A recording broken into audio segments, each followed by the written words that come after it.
Плавательный бассейн, тихий пруд и детская площадка. Во Владикавказе состоялось торжественное открытие спортивно-оздоровительного комплекса на Китайской. Строительство новой зоны отдыха стартовало в начале текущего года. Тогда было решено обустроить одну из площадок левобережья в районе Китайской площади. Сегодня горожан поздравили представители власти, а бог морей Нептун развлекал детей шутками и загадками.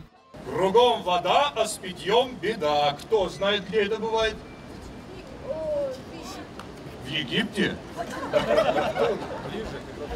Территориально зону разделили на две части. На одной расположена водная, вокруг которой находится ограждение. Купание в водоеме запрещено. Но вскоре появится возможность кататься на катамаране и рыбачить. Зато вторая часть зоны отдыха оснащена 3 бассейнами, которые предусмотрены для использования в летний период. Как отмечают специалисты, купаться в бассейнах можно без опасений. Вода циркулирует с бассейна через очистные сооружения и обратно попадает туда же, в бассейн.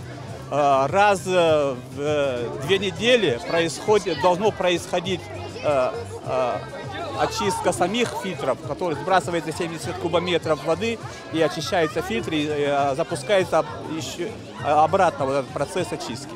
Вот так происходит система очистки этого бассейна.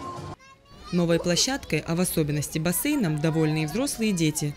Даже отсутствие солнца не остановило юных горожан от недолгого заплыва. Очень нравится мне. Вода такая теплая вообще. Да, не так глубоко купаться можно. А вообще планируете сюда приходить?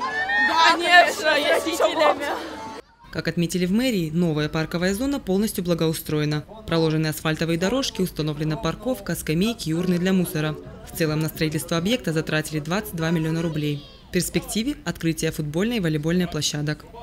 Новая зона отдыха будет открыта ежедневно. Здесь посетители за символическую цену смогут расслабиться у пруда, поиграть на спортивной площадке и поплавать в бассейне. Остается лишь надеяться на хорошую погоду. Ангела Кубалова, Алан Гасанов, Осетия ТВ.